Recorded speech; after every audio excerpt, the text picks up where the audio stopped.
गांव हरिपुर अपने हरियाली और मेहनती किसानों के लिए जाना जाता था। वहाँ एक बुजुर्ग किसान रहते थे, रामू काका। उनका जीवन सादा था, पर उनके मन में धरती माँ के लिए एक गहरा सम्मान था।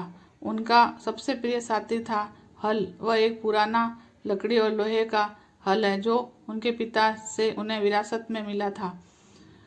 यह हल मेरे बाबूजी का आशीर्वाद है, रामू काका अक्सर गर्व से कहा करते थे। उस होली के साथ उन्होंने अनगिनत फसलें उगाई थी, गेहूं, चना, सरसों और कभी कभी बाजरा भी। वो कहते हैं इस होली में धरती की भाषा समझने की ताकत है।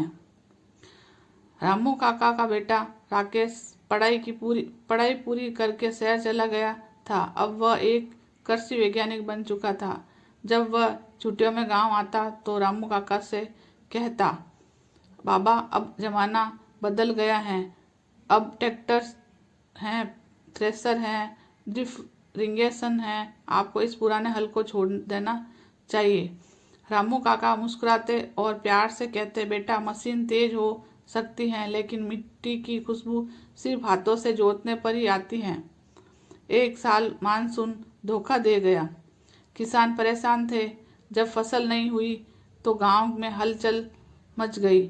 इसी बीच अचानक कुछ हफ्तों में तेज बारिश शुरू हो गई। किसानों सोचने लगे कि अब फिर से बुआई की जा सकती है।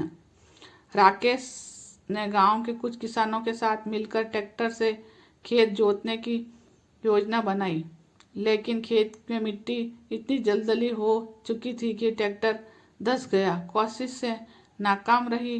गांव के लोग निराश हो गए। तभी रामू काका बोले, चलो बेटा अब मेरे बूढ़े हल की बारी है। राकेश थोड़ा सा हंसा और बाबा ये मजाक का वक्त नहीं है। रामू काका बोले, मिट्टी को इसकी आदत है, पुराने साथी की देखो कैसे हल बोलेगा। रामू काका ने अपने बैलों को तैयार किया। उनके जुरीदार हाथों से हल को उठाया जैसे कोई माँ अपने बच्चे को थामती है। खेत में उतरते तो लगता था जैसे धरती खुद स्वागत कर रही हो। हल की धार मिट्टी और चीर रही थी और एक नई आशा की रेखा खींच रही थी। गांव के लोग चुपचाप देख रहे थे। वो वृद्ध किसान, उसका पुराना हल और 2 बैल एक उम्मीद की तस्वीर बन चुके थे।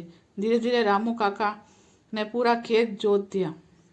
राकेश वहीं खड़ा था, भावुक होकर देख रहा था। उसकी आंखों में आदर छलक पड़ा।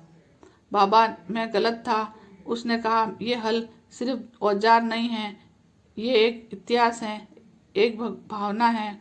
रामू काका मुस्कुराए और बोले, बेटा विज्ञान जरूरी है, पर जोड़ों से जुड़ाव भी उतना ही जरूरी है। उस दिन के बाद राकेश खुद उस हल को धोया, साफ किया और उसे एक छोटे मंच पर सजाया जैसे किसी योद्धा को सम्मान देते हैं। साथ ही उसने तय किया कि आधुनिक तकनीकी के साथ साथ वो पारंपरिक ज्ञान और साधना का भी सम्मान करेगा।